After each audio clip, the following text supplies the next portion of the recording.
Vəkil adından qanunsuz istifadəyə görə cərimələrin disposisiyasında dəyişiklik ediləcək.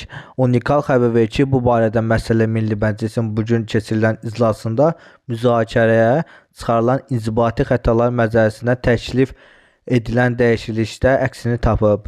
Mövcud qanunvericiliyə görə vəkillər və vəkillik fəaliyyəti haqqında qanunda nəzərdə tutulmuş qaydada vəkil statusunu əldə etməmiş şəxs tərəfindən gəlir əldə etməklə vəkil adından istifadə olunmasına görə fiziki şəxslər 200 manatdan 300 manatadək məbləğdə, vəzifəli şəxslər 600 manatdan 800 manatadək məbləğdə cərimə edilir.